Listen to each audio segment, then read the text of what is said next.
حضرات رونق ممبر حجت الاسلام والمسلمین اعلی جناب مولانا سید حمید الحسن صاحب قبلہ عمید جامع ناظمیہ، آپ حضرات استقبال کریں بابا صلی اللہ علیہ وسلم۔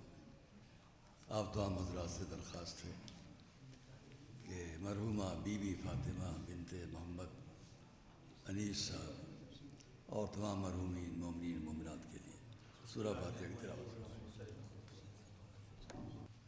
اعوذ باللہ السمیع العلیم من الشیطان اللعین الرجیم، بسم اللہ الرحمن الرحیم، الحمد للہ رب العالمین والصلاة والسلام علی اشرف الانبیاء والمرسلین سیدنا و نبینا و شفیعنا ابی القاسم محمد وآل بیتہ الطیبین الطاہرین المعصومین المظلومین ورحمۃ اللہ علی اعدائہم اجمعین، اما بعد فقد قال اللہ سبحانہ فی کتابہ المبین وقولہ الحق، بسم اللہ الرحمن الرحیم، انما یرید اللہ لیذھب عنکم الرجس اہل البیت ویطہرکم تطہیرا۔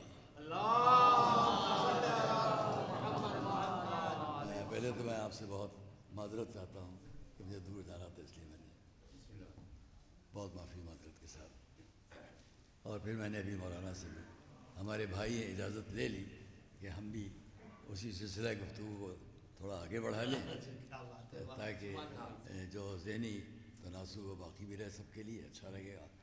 اس سے بڑھ کر کیا ذکر ہو سکتا ہے کہ جو آپ ابھی سن رہے تھے، اور یہاں جو حضرات علماء تشریف فرمائے ہیں، طے یہی تھا کہ ہم 10 بجے یہاں بیٹھ جائیں گے ممبر پر، لیکن 12 بجے تو مولانا اور اب 12:30 بجے دونوں کا وعدہ تھا، اس حساب سے چونکہ ان کو بھی جانا ہے ایئرپورٹ، 4 گھنٹے کا راستہ ان کا بھی ہے، تو اس لیے طے یہی ہم نے کیا کہ ہم دونوں ابھی ساتھ ساتھ پڑھ دیں گے، چاہے میں پہلے پڑھتا چاہے وہ سن کا تقدم دیکھتے ہیں، انہوں نے مجھے کہا کہ آپ بعد میں بیٹھیے گا، تو یہ ہو گیا، ہمارے سن کا فرق ہے۔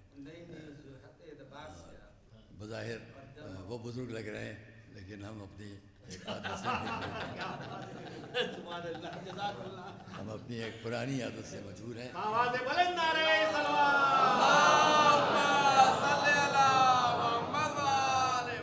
سب سے پہلے تو ہم اس بات پر بھی خوشی محسوس کرتے ہیں کہ یہاں آنے کا موقع ملا، اور اس کے لیے ہم 2 شخصیتوں کو کہیں گے، ایک جناب قمی صاحب ہمارے جو ابھی انہوں نے ہم کو لکھنؤ فون کیا بار بار، اور پھر ہمارے جناب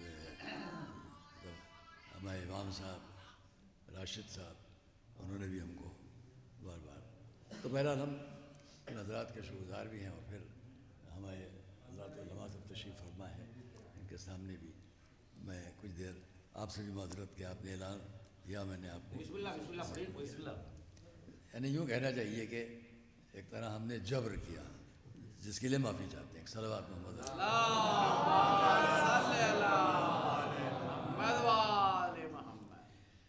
ہم اس بات کو بس تھوڑا سا آگے بڑھا لیں، اس طرح بہترین علمی اور عقیدے کے حساب سے ہر اعتبار سے جو بیان ابھی ہم لوگ سن رہے تھے، پہلی بار ہم نے بھی مولانا کی مجلس میں شرکت کی، اور دل بہت خوش ہوا، بہت مطمئن ہوا، بہترین تو کلام بھی پہلے ابھی پیش ہو رہا تھا، وہ بھی لاجواب تھا، اور کرمانی صاحب کو بھی ہم نے بہت اچھی طرح جو جناب میر انیس کا اس کے اوپر جناب مفتی عباس صاحب علی اللہ مقامہ نے اسی مصرے سے ان کا مصرے تاریخ نکالا ہے جناب میر انیس کی وفات کا، کہ قبر میں تکیہ نہ بچھونا ہوگا، تو میں جز بڑھا کر انہوں نے کہہ دیا ہے، جز کیا قبر میں بھی تکیہ نہ بچھونا ہوگا، جز خاک نہ تکیہ نہ بچھونا ہوگا، تو یہ انہوں نے جز کی لفظ بڑھا کے اس سے مصرع تاریخ بنا دیا ان کی وفات کے بارے میں۔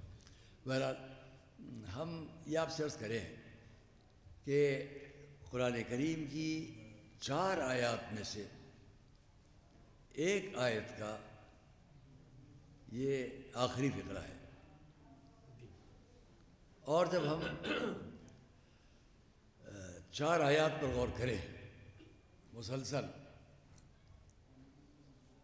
ان 4 آیتوں میں علمی اعتبار سے، تفسیری اعتبار سے ہم بہت بات نہیں کریں گے، تاکہ وقت کے اندر ہم بھی بات ختم کر لے جائیں،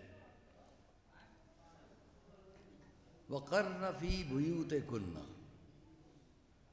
ولا تبرجن تبرج الجاہلیۃ الاولی واقمنا الصلاۃ وآتینا الزکاۃ واطعنا اللہ ورسولہ انما یرید اللہ لیذھب عنکم الرجس اہل البیت ویطہرکم تطہیرا۔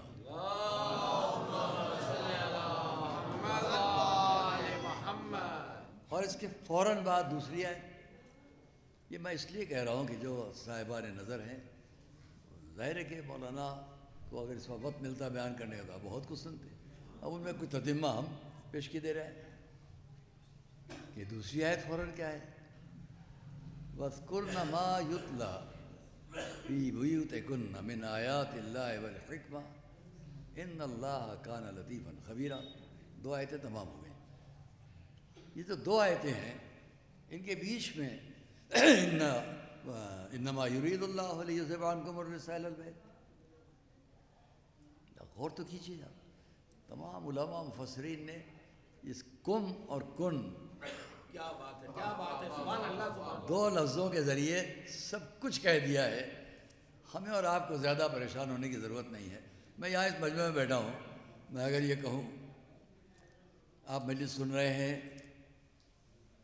آپ نے ابھی اشعار بھی سنے، ابھی حضرات شعراء پڑھ رہے تھے، اگر آپ کو کوئی پیاس لگی ہو تو آپ پانی پی سکتے ہیں۔ اگر میں اس طرح بات کروں اور اس سے پہلے میں یہ کہوں جہاں میری آواز جاری ہے، جو مجلسیں سن رہی ہیں وہاں انہیں اگر کوئی زحمت ہو تو وہ پانی پی سکتی ہیں، یہ سب کہوں۔ اس کے بعد کہوں مجلس کے بعد بھی آپ لوگ تبرک لے سکتی ہیں، فرق ہے کہ نہیں؟ آپ لوگ مجلس سن رہی ہیں، آپ مجلس کے بعد تبرک لے سکتی ہیں۔ آپ لوگ جو یہاں ابھی اشعار سن رہے تھے، وہ جہاں میری آواز جا رہی ہے وہ عقیدت کے ساتھ مجلس سن رہی ہیں، بیان سن رہی ہیں، شعراء کلام سن رہی ہیں۔ فرق ہوا کہ نہیں ہوا؟ میں نے شروع میں جو بات کی، سن رہی ہیں، پڑھ رہی ہیں، لے رہی ہیں تبرک، آخر میں بات کی نماز پڑھ رہی ہیں، روزہ رکھ رہی ہیں، بیچ میں آپ سے کہا آپ حضرات شعراء کو سن رہے تھے، اچھا آپ کو لگ رہا تھا، تو دونوں صیغوں میں فرق ہے کہ نہیں ہے؟ پہلا انداز یہ بتا رہا ہے کہ عورتوں سے خالی بات ہے، بات کا انداز یہ بتا رہا ہے صرف عورتوں سے بات ہے، بیچ کا انداز یہ بتا رہا ہے جس کے اندر مرد بھی ہیں ان کی بات بھی ہے۔ یہ بہت سامنے کی بات ہے۔ تو قرآن کیا کہہ رہا ہے؟ وَقَرْنَ فِي بُيُوتِكُنَّ، اپنے گھروں میں بیٹھی رہو، وَلَا تَبَرَّجْنَا تَبَرُّجَ الْجَاهِلِيَّةِ الْأُولَىٰ، زمانے جاہلیت کے انداز میں بناؤ سنگار نہ کرو، وَأَقِمْنَا الصَّلَاةَ، نمازیں پڑھتی رہو، آتین الزکاۃ، زکوٰۃ ادا کرتی رہو، اللہ کی اطاعت کرتی رہو، آتینا اللہ ورسولہ، اس کے رسول کی اطاعت کرتی رہو۔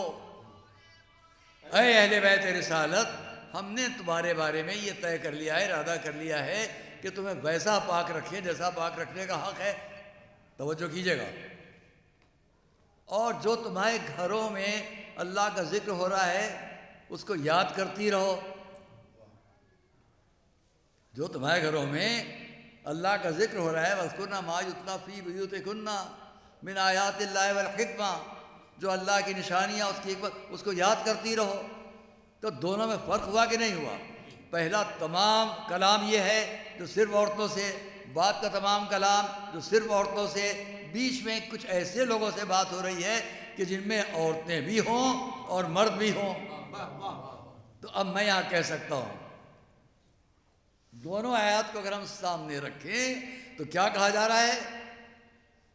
دیکھو اپنے گھروں میں بیٹھی رہو، بہت احتیاط سے کہوں گا، وَقَرْنَ فِي بُيُوتِكُنَّ، اپنے گھروں میں بیٹھی رہو۔ اس کا مقصد یہ ہوا کہ کچھ ایسی بیویوں سے خطاب ہو رہا ہے جن کے لیے گھر سے باہر جانے کی ممانعت ہو رہی ہے۔ کیا بات ہے، کیا بات ہے، سبحان اللہ، سبحان اللہ۔ اور زمانے ثابت کا بناؤ سنگار نہ کرو، زمانے جاہلیت کا، اس سے بھی روکا جا رہا ہے۔ اور دیکھو جو کچھ بھی تمہارے سامنے اللہ کے اور رسول کا حکم ہے اس کی اطاعت کرو۔ اب درمیان میں کچھ خاص شخصیتوں کی بات ہو کر پھر کہا جا رہا ہے کہ وَاذْكُرْنَ مَا يُتْلَى فِي بُيُوتِكُنَّ، تمہارے گھروں میں جو اللہ کی باتیں کی جا رہی ہیں ان کو یاد کرو۔ من آیات اللہ والحکمہ، اللہ کی نشانیاں اور اس کے بارے میں جو حکمت کی باتیں ہوں وہ یاد کرو۔ اس کا مقصد یہ ہوا کہ گھر میں ایک ایسا مجمع ہے جس میں کچھ وہ ہیں جو صرف اللہ کی بات کرتے ہیں اور کچھ وہ ہیں جو دوسروں سے بتائیں کہ کیسے اللہ کی بات کی جائے۔ کچھ وہ ہیں جو نمازیں پڑھ رہی ہیں اور کچھ وہ ہیں جو بتلائیں نماز کیسے پڑھی جائے۔ اور یہیں سے پہچان لو کہ اہل بیت رسالت کا غیر اہل بیت رسالت سے فرق کیا ہے۔ صلوات محمد علیہ وسلم۔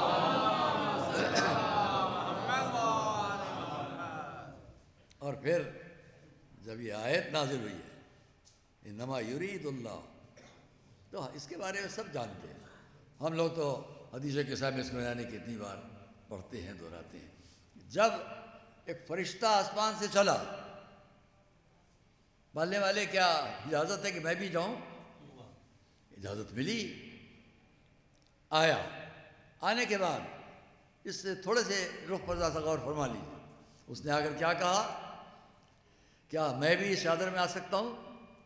مگر اس سے پہلے اس نے یہ بھی کہا کہ اللہ نے آپ کے لیے سلام کہلوایا ہے تحیت و اکرام کے ساتھ، اور اس نے یہ بھی کہا ہے وعزتی وجلالی، وہ سارے احادیث کے ساری باتیں آپ کو معلوم ہیں کہ وعزتی وجلالی، مجھے میری عزت و جلالت کی قسم۔ جبرائیل نے یہ سب کہا۔ اب یہ کہا میں چادر میں آ سکتا ہوں، اجازت ملی۔ آنے کے بعد کیا کہا؟ اب چادر میں آنے کے بعد جبرائیل یہ کہہ رہے ہیں کہ اس نے یہ بھی پیغام دیا ہے انما یرید اللہ۔ میں ایک خاص موضوع کی طرف آپ کو متوجہ کرنے کے لیے کہوں گا۔ جبرائیل چادر میں آنے کے بعد کہتے، جب چادر میں آ جاتے تب کہتے اللہ نے آپ پر سلام، تحیت و اکرام کی بات، یہ پیغام دیا ہے کہ میں نے یہ ساری کائنات نہیں بنائی مگر آپ کے ذریعے۔ چادر میں آ کر جبرائیل یہ کہتے تو تخلیق کائنات کے شرف پہ اشارہ مل سکتا تھا جبرائیل کی بھی شرکت کا۔ جب باہر رہ کر کہا تو اس کا مقصد یہ کہ نہیں، بس ساری کائنات کی تخلیق ان کے ذریعے ہے۔ جب معصوم ملک نہیں شریک ہو سکتے تو باقی دنیا کے افراد کیا؟ صلوات محمد والے صلوات محمد والے۔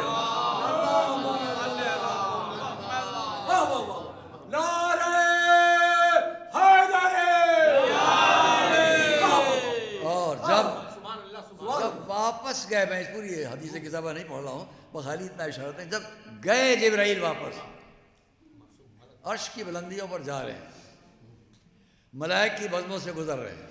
یہ فقرہ بڑا قیمتی ہے، اچھا لگتا ہے کہ جاتے ہوئے جبرائیل کو جگہ جگہ صفوف ملک آواز، ملائک کی صفوف سے آواز بلند ہو رہی ہے، اے جبرائیل جب آپ گئے تھے یہاں سے تو آپ کا یہ حسن و جمال نہیں تھا جو ہم آپ کی واپسی پر دیکھ رہے ہیں۔ آپ کے جمال میں تو بڑا اضافہ ہو چکا ہے۔ اس سے پہچانو کہ ملک کی نظریں جبرائیل کو کس طرح دیکھ رہی تھی۔ جواب کیا ملا؟ تم کو نہیں معلوم کہ میں کن کے پاس سے ہو کر آ رہا ہوں؟ صلوات محمد علیہ۔ وہ بزم ملکوت جہاں اگر جبرائیل جیسا معصوم ملک سید الملائکہ وہ بھی یہاں سے جائیں تو اس چادر میں شریک ہو جانے سے خالی ربط ہو گیا تو حسن و جمال ملکوتیت میں اضافہ ہو گیا۔ اب اگر کسی کے ہاتھ میں دامن اہل بیت ہو تو اس کا کیا شرف ہوگا، اس کی کیا عزت ہوگی۔ عزیزان گرامی، میں کسی موقع پر حج کے موقع پر تھا اور وہاں میں نے جب مدینہ منورہ گیا تو جہاں میں قبر رسول تک اور اس حضور کی اس مرکب تک پہنچا ہوں تو میں نے ایک دروازہ سامنے جس پر ہے جو سامنے تو بڑے بڑے تالے پڑے ہوئے تھے، قفل پڑے ہوئے تھے، تو وہاں جو فوجی کھڑا تھا میں نے اس سے پوچھا یہ دروازے پر قفل کیوں پڑے ہیں؟ تو اس نے، آپ لوگ بھی جا چکے ہوں گے دیکھا ہوگا، تو اس نے جواب دیا ھذا بیت فاطمہ رضی اللہ تعالیٰ، یہ ان کا گھر ہے، وہ وہاں کا وہ جانتا ہے، یہ قفل دروازہ ہے اس گھر کا جو حضور کی قبر سے مل کر وہ حجرہ ہوگا جس میں ہماری شہزادی کا۔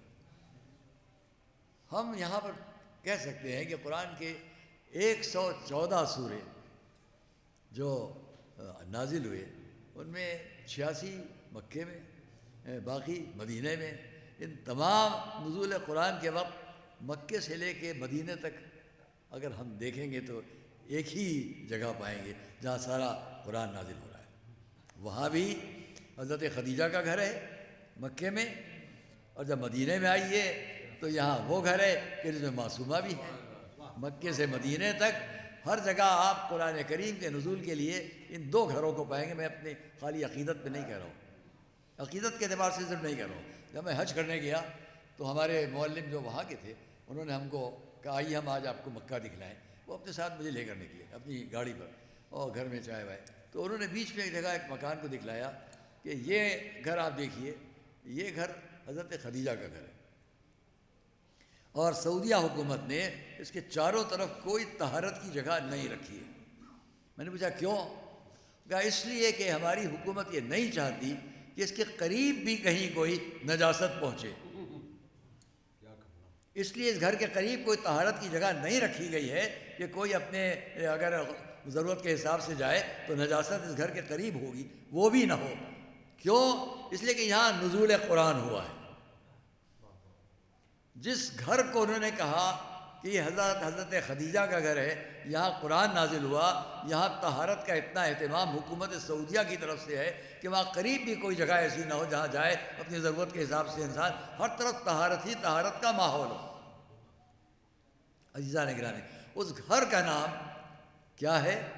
ہم نے حجاز سے چھپی ہوئی ایک کتاب جو ریاض سے شائع ہوئی ہے، جس کے اندر تاریخ الحرمین الشریفین، اس کے اندر ہم نے یہ فقرہ دیکھا کہ اس گھر کا نام کیا ہے۔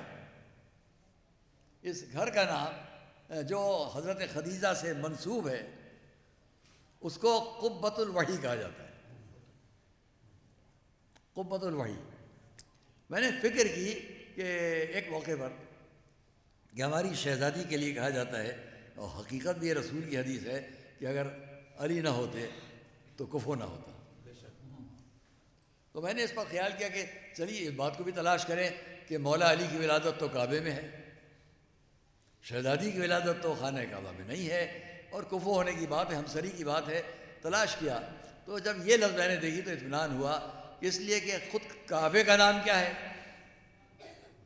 خانہ کعبہ کا نام قبہ آدم۔ تاریخ خانہ کعبہ میں آپ دیکھیں اس کو قبہ آدم کہا جاتا ہے۔ قبہ کہتے ہیں لائٹ ہاؤس کو، جہاں جہاز گزرتے ہیں تو ان کے لیے کنارے کنارے لائٹ کا انتظام رہتا ہے، روشنی کا انتظام رہتا ہے۔ تو حضرت آدم کے وقت جب تخلیق خانہ کعبہ ہوئی اس کا نام قبہ آدم پڑا۔ تو اب میں نے اندازہ کیا کہ کعبے کا نام قبہ آدم ہے، جہاں علی کی ولادت ہے، جہاں جناب معصومہ کی ولادت ہے، اس گھر کا نام قبۃ الوحی ہے۔ وہ بھی خدا کا گھر ہے، یہ بھی خدا کا گھر ہے۔ وہاں بھی قرآن کے نازل ہونے والے کی شخصیت ہے جس کی طرف سے قرآن نازل ہو رہا ہے، جس کے اوپر ایک صلوات محمد والے اور جب ہم مدینے میں اس جگہ تک آئے کہ جہاں یہ ھذا بیت فاطمہ رضی اللہ تعالیٰ عنہ، تو ہم نے اسی وقت ایک بات کا اندازہ کیا کہ جس رستے سے وہاں آپ آئیں گے مدینے میں، بس میں بات کو تمام کر رہا ہوں، بہت وقت نہیں لوں گا آپ کا، کہ جس رستے سے آپ آئیں گے حضور کے روضے تک، تو اس وقت سامنے جو دروازہ ہے اس کا نام ہے باب جبریل۔ جگہ جگہ ہم ان چیزوں کو غور کرتے چلتے ہیں۔ جب ادھر سے آئیے تو جہاں پر یہ ھذا بیت فاطمہ روضہ مبارک میں بالکل سامنے جو دروازہ آپ گیلری طے کر کے آئیں گے اس پر لکھا ہوا ہے باب جبریل۔ یہاں مجھے ایک واعظ خراسانی کا ایک قول یاد آتا ہے، اسی سے بات تمام ہو جائے گی اور آپ اس کو سمجھ لیں گے بات کو، کہ وہ فرما رہے ہیں کہ مجھے ممبر پر کبھی ایسی شرمندگی نہیں ہوئی جیسی ایک موقع پر ہوئی۔ وہ کیا؟ انہوں نے کہا ہم ممبر پر بیٹھے ہوئے باتیں کر رہے تھے کہ اتنے میں ہم نے یہ بات کہی کہ حضور پر 12,000 دفعہ جبرائیل آئے، تو مجمع میں ایک چاہنے والا کھڑا ہو گیا اور اس نے پوچھا آپ نے یہ تو بتلایا کہ رسول پر 12,000 دفعہ جبرائیل آئے، یہ تو بتائیے ہمارے مولا علی پر کتنی بار آئے؟ تو نے کہا ہاں مجھے مشکل میں نے محسوس کیا اپنے کو کہ میں اب کیا کہوں. تو کہنے فوراً ممبر پر میرے ذہن میں جواب آیا اور میں نے کہا کہ رسول پر جبرائیل 12,000 دفعہ آئے تو مولا علی پر 24,000 دفعہ آئے. کا دلیل کیا ہے؟ کہ رسول نے فرمایا ہے انا مدینۃ العلم و علی بابھا، میں شہر علم و علی اس کا دروازہ ہے. تو دروازے سے ایک دفعہ جبرائیل آئے، ایک دفعہ واپس گئے. معلوم ہے کہ 12,000 رسول کے پاس تو 24,000 دفعہ علی کے پاس. اب اندازہ کیجئے کہ جہاں پر رسول کے سامنے، گھر کے سامنے سیدہ کا گھر ہے، اسی گھر کے سامنے باب جبرائیل کیوں ہے؟ صلوات محمد علیہ. ایک اور صلوات محمد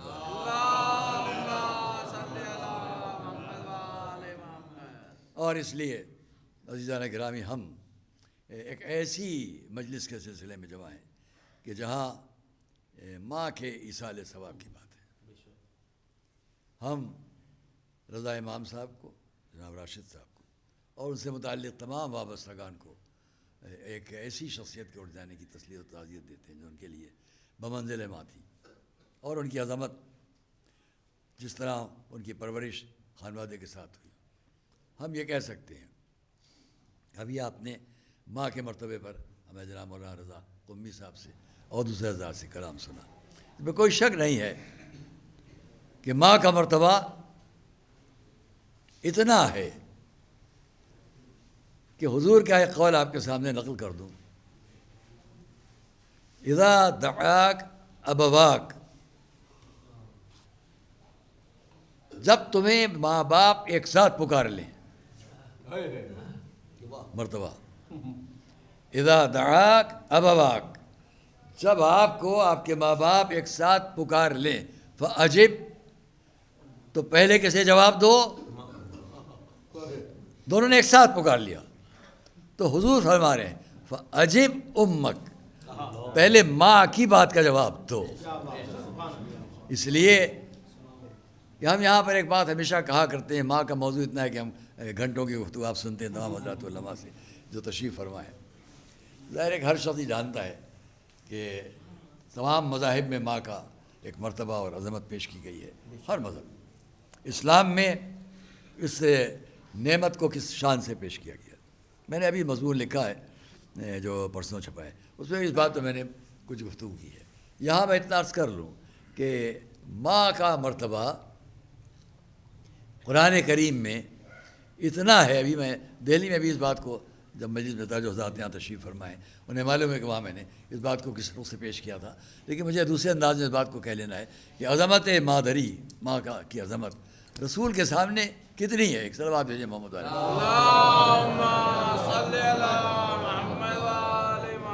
تشریف لائیں مولانا، تشریف لائیں، آئیے یہاں تشریف لائیں. بارے دیگر نعرہ صلوات.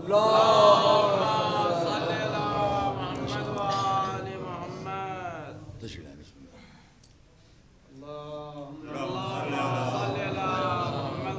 دیکھیے خاص طور پر جو مرتبہ ماں کا ہے، جو خالی ماں کے مرتبے پر ہو، ماں نہیں ہے. حضرت فاطمہ بنت اسد رسول کے لیے بمنزل مادری، ماں کی بمنزل. لیکن میں اس کو کہا کرتا ہوں کہ اگر حضرت فاطمہ بنت اسد کے ذریعے یا حضرت ابو طالب کے ذریعے جو روایات رسول سے متعلق ہیں وہ اگر ہٹا دی جائیں، آپ یہ دونوں ذکر ہٹا دیجیے تاریخ سے، نہ حضرت ابو طالب ہے نہ حضرت فاطمہ بنت اسد ہے. مجھے یہ بتلائے تمام عالم اسلام جو جہاں بھی ہو، جس سے روحانی منزل پر یا کسی حیثیت سے بھی عقیدت ہوتی ہے، وہ یہ چاہتا ہے کہ اس کی زندگی کی ہر بات اس تک پہنچے. سارا عالم اسلام جو اپنے کو امت حضور میں کہتا ہے اور اس کی بے پناہ عقیدت و محبت حضور سے ہے، مدینے جانے کی تمنائیں، نام رسول پر خطابات، کتنی عقیدت ہے. تو کیا ہمارا دل نہیں چاہتا ہے کہ حضور کی زندگی کے ایک ایک شعبے سے، ایک ایک جز سے ہم واقف ہوں؟ اگر یہ تمنا ہے، میں ایک چھوٹا سا واقعہ بیان کرتا ہوں۔ حضرت فاطمہ بنت اسد جو حضور کی چچی ہیں، وہ منزل ماں کے ہیں، انہی نے پرورش کیا ہے۔ بہت کم سنی میں حضور کی مادر گرامی کا انتقال ہو چکا ہے، اور پرورش کرنے والے ماں آپ کی مادر گرامی آپ کی ولادت ہونے سے کچھ پہلے ہی انتقال کر چکے ہیں، تو اب پرورش کرنے والے یا حضرت ابو طالب ہیں یا جناب فاطمہ بنت اسد ہیں۔ ان کی محبت کا عالم یہ ہے کہ اپنے بچوں کے لیے جو غذا مہیا کرتی تھیں اس سے بہتر غذا وہ اپنے بھتیجے کے لیے مہیا کرتی تھیں، اور اس کا ایک ثبوت یہ پیش کرتی ہے تاریخ کہ حضرت فاطمہ بنت اسد کے گھر پر ایک کھجور کا درخت تھا۔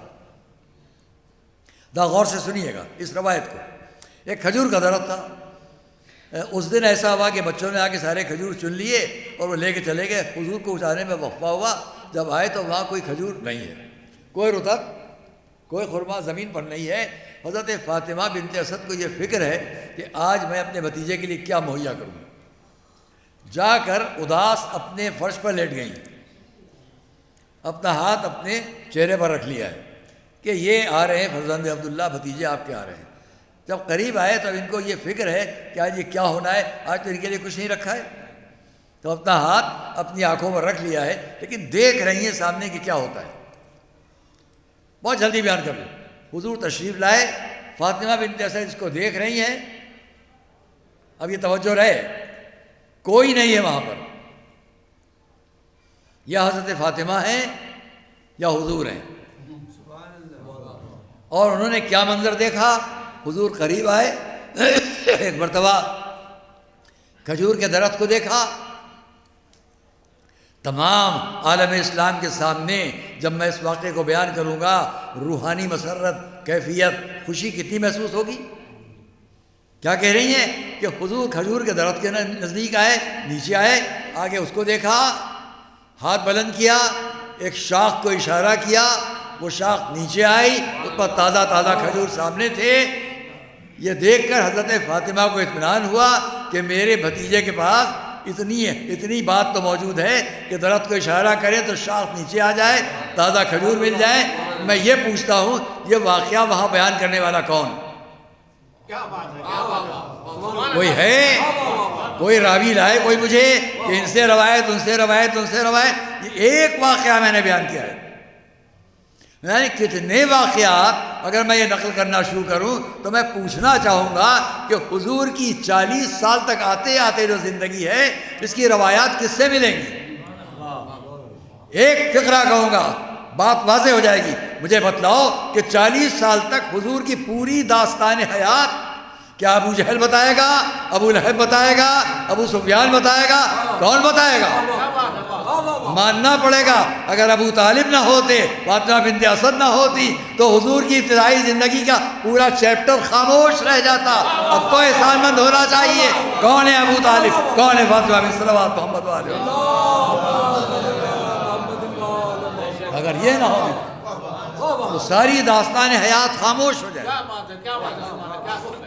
اس کے بعد بھی ہم پوچھتے ہیں کہ بہرحال تو ہمارے سامنے اب اسی گھر کے اندر ہماری اور آپ کی شہزادی، ہماری اور آپ کی اسی گھر میں تشریف لائی ہو، کچھ وفا گزرا ہے کہ انہوں نے اس پورے گھر کی ہر منزل کو دیکھا۔ دوستو اور عزیزو، آج ہم یہ دعا کر سکتے ہیں کہ یہ جگہ اور آباد ہو، اور اس اعتبار سے کہ جو دین کے لیے، مذہب کے لیے، قوم کے لیے مفید ثابت ہوتی جائے انشاءاللہ۔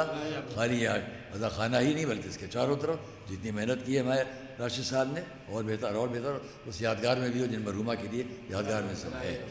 میں آخر کلام میں اتنا کہوں گا کہ وہ طہارت اور وہ عصمت اور وہ عظمت کہ جو جناب معصومہ سے متعلق ہے، ہمارے حضور کا قول ہے کہ کسی نبی کو نبوت نہیں عطا ہوئی جب تک کہ اس نے شہزادی کی محبت اور ان کی عظمت کا اعتراف نہیں کر لیا۔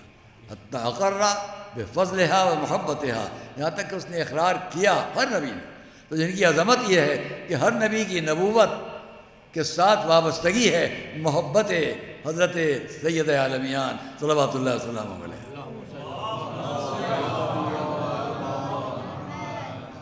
خود امام بخاری نے صحیح بخاری میں جہاں باب مناقب قرابت رسول اللہ ذکر ہے، وہیں پہ جب شہزادی کا ذکر کیا ہے وہ منقبت بنت النبی تو ان لفظوں کے ساتھ ہے منقبت بنت النبی فاطمہ علیہ السلام۔ عجیب بات ہے کہ حدیث کے اندر امام بخاری نے رضی اللہ تعالیٰ عنہ نہیں لکھا ہے، علیہ السلام کر کے لکھا ہے، تو معلوم ہوا کہ امام بخاری بھی یہ جانتے تھے کہ فاطمہ کی عظمت کیا ہے۔ اس کے بعد حدیث نقل کی ہے کہ رسول نے فرمایا کہ فاطمہ سیدۃ نساء العالمین یا سیدۃ نساء الجنہ، وہ فاطمہ، وہ ہماری اور آپ کی معصومہ کہ جب دنیا سے اٹھ رہی ہیں اس وقت میرے اور آپ کے مولا علی سرانے آ کر بیٹھتے ہیں، وصیتیں ہیں، اور اس گفتگو میں سب سے اہم جملہ، اے سیدہ جب تم جا رہی ہو تو اب علی اس فکر کے ساتھ ہے کہ اب وہ اپنے مصائب تم سے بیان کر لیتا تھا، دنیا کے اپنے مشکلات تم سے بیان کر لیتا تھا، اب کس سے بیان کرے؟ اور یہی وہ منزل ہے کہ جہاں ہم دیکھتے ہیں کہ جب جناب معصومہ اس دنیا سے جانے والی ہیں، اس وقت میں حسنین جب گھر میں تشریف لائے تو آنے کے بعد پہلا سوال یہ کیا تھا کہ ہماری مادر گرامی کہاں ہے؟ معلوم ہے کہ اب دنیا میں جناب معصومہ نہیں ہے، گئے جا کر اپنے بابا کو آواز دی کہ ہماری مادر گرامی کا سایہ سر سے اٹھ گیا ہے۔ علی آئے، حسنین آئے، اس حجرے کے اندر جب شہزادی کے پاس حسنین آئے ہیں تو سارے بچے جمع ہوئے ہیں، لیکن ہم نے دیکھا کہ امام حسین آئے اور ایک کنارے کھڑے رہے، یہاں تک کہ جب کہا گیا کہ آپ بھی رخصت ہو لیں تو جواب دیا گیا کہ ہمیشہ ہماری ماں نے ہمیں بلایا۔ میں ان مصائب کو آپ کے سامنے اس لیے سے عرض کر رہا ہوں کہ تھوڑا سا اشارہ ہم اس بات کی طرف بھی دے لیں کہ جس شہزادی کی عظمت یہ ہو، جب دنیا سے اٹھ رہی ہیں وہاں گھر میں علی ہیں، حسنین ہیں، زینب ام کلثوم، سب شہزادے شہزادیاں جمع ہیں، لیکن جب رات کا وقت آیا اور شہزادی کے لے جا کر تدفین کا وقت آیا تو اس وقت میں اتنا ہی کہہ سکتا ہوں کہ مولا علی آئے گھر تک، حسنین آئے، اتنا مجھے منظر نظر آتا ہے کہ جیسے امام حسن امام حسین گھر کے اندر داخل ہوئے، دروازوں کے پیچھے زینب ام کلثوم کھڑی تھی، آگے بڑھ کر اپنے بھائیوں کے گلے میں ہاتھ ڈال دیے، اتنا پوچھا بھیا یہ بتلائیے کیا میری ماں کو آپ سپرد خاک کرائے؟ میں اتنا کہوں گا ہاں، بھائیوں اور بہنوں نے ایک دوسرے کو تسلی دی ہوگی، ہاتھ گلے میں ڈال کر ایک دوسرے کے ساتھ آنسو بہائے ہوں گے، آگے بڑھ کر علی نے بھی تسلی دی ہوگی، صبر و دلاسے کی باتیں ہوئی ہوں گی۔ مگر میں ایک اور جگہ یاد دلاتا ہوں کہ جہاں خیموں میں آگ لگی ہوئی ہے، چھوٹے چھوٹے بچے خیموں سے باہر آ کر اپنے اپنے بزرگوں کو آواز دینا چاہتے ہیں، لیکن کسی کے سر سے رضا چھینی جا رہی ہے، کسی کو تعزیانوں کی اذیت دی جا رہی ہے۔ جزاکم اللہ خیر الجزا۔ وہ میں چاہتا ہوں کہ ہاں قبل اس کے کہ آپ کے سامنے نماز کا وقت آئے میں اس بات کو تمام کر لے جاؤں۔ عزیزان گرامی، کم سے کم مدینے میں جب شہزادی دنیا سے رخصت ہوئیں اس وقت پورے گھرانے کو تسلی ایک دوسرے سے دینے کے لیے لوگ موجود ہیں، لیکن جب کربلا میں وہ انہی کی بیٹی زینب ہے، 11 اور 12 محرم کی تاریخیں ہیں، عالم یہ کہ زینب جلتی ہوئی زمین پر بیٹھی ہیں، آغوش میں اپنے بھتیجے کا سر لیے ہوئے، اس عالم میں سامنے سے آتے ہوئے ناکے دکھلائی دیے، پوچھ لیا زینب نے بیٹا سیدھے سجاد یہ ناکے کیوں لائے جا رہے ہیں؟ جواب ملا پھوپھی ابھی ان سب پر ہم کو قیدی بنا کر لے جایا جائے گا۔ شہزادی نے اس بات کو سنا، میں پوچھتا ہوں شہزادی نے خود کیوں نہیں محسوس فرمایا کہ ناکے کیوں لائے جا رہے ہیں؟ شاید اس لیے کہ نہ ناکوں پر ہماریاں تھیں نہ کجاوے تھے، تصور بھی نہیں تھا کہ اس شان سے ہم کو لے جایا جائے گا کہ اتنے میں شہزادی زینب نے فرات کی طرف سے کسی بی بی کے رونے کی آواز، ایک مرتبہ آواز دی بیٹا سیدھے سجاد یہ مجھے تمہاری پھوپھی ام کلثوم کی آواز لگتی ہے۔ سر کو زانو سے ہٹایا، فرات تک گئیں، اب جو دیکھا ام کلثوم زمین پر بیٹھی ہیں، آغوش میں عباس کا پارا پارا لاشا، بھیا عباس مدینے سے چلے تم نے سوار کرایا، اب ان کو کون قیدیوں کو سوار کرائے؟